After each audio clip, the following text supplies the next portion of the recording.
For centuries, people have felt a sense of peace and tranquility in churches and temples. These sacred spaces seem to possess an ethereal quality, a sense of the divine.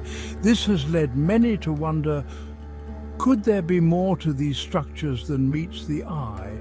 Could ancient architects have possessed knowledge of unseen forces, harnessing them to create spaces that resonate with our very being?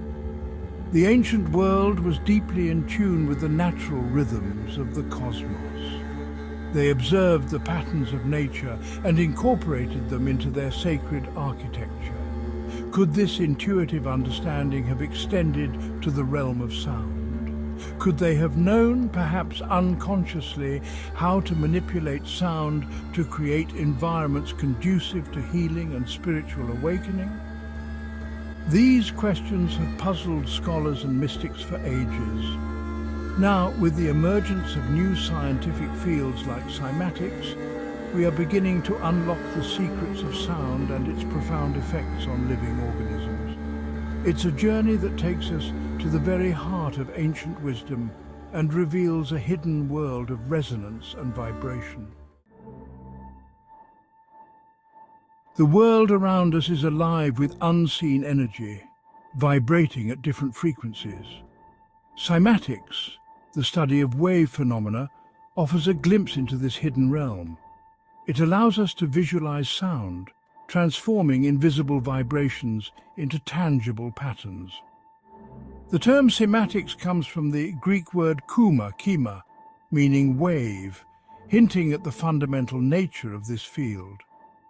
One of the pioneers of cymatics was Swiss scientist Hans Jenny. In the 1960s, he conducted groundbreaking experiments using vibrating plates, powders, and liquids. Jenny discovered that sound waves could create stunningly intricate geometric patterns.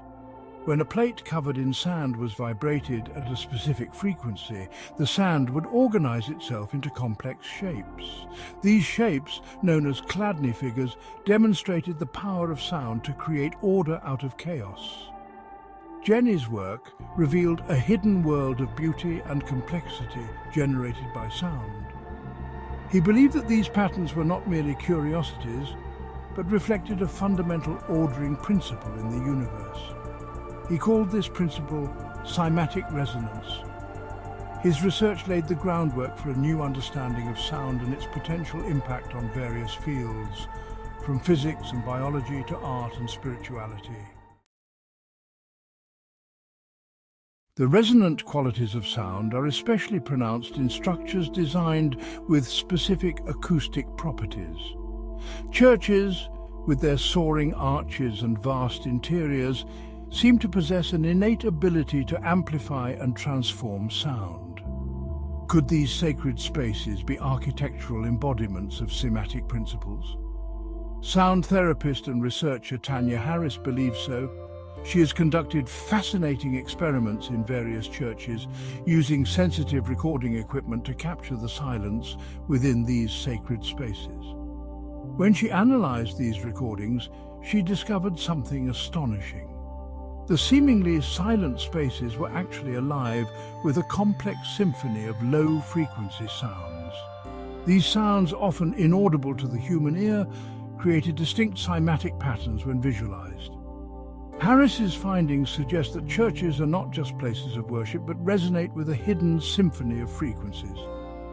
These frequencies, she believes, may have a profound impact on our physical, emotional, and spiritual well-being.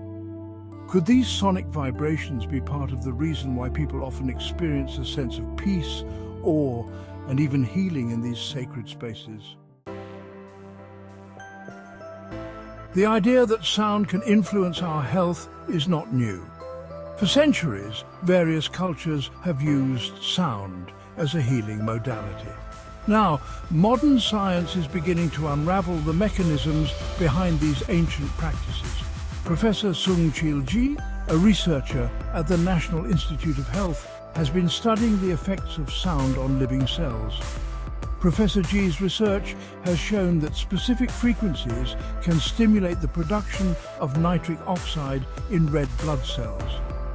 Nitric oxide is a crucial molecule involved in various bodily functions, including blood flow regulation, immune response, and neurotransmission.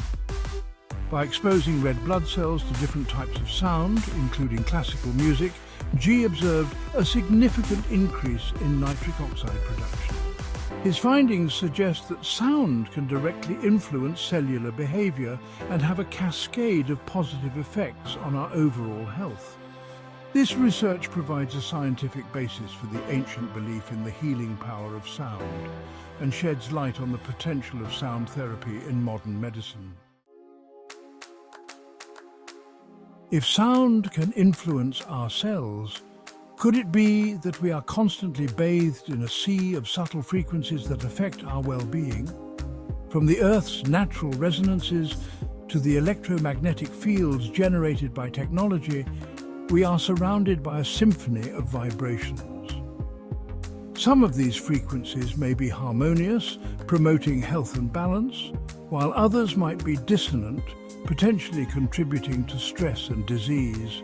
The study of subtle frequencies is still in its infancy, but it offers a fascinating new lens through which to view our world. It suggests that our health and well-being are not just influenced by what we can see and touch, but also by the unseen energies that surround us. By becoming more aware of these subtle frequencies, we can start to make conscious choices to minimize our exposure to potentially harmful vibrations and seek out environments that resonate with our bodies and minds.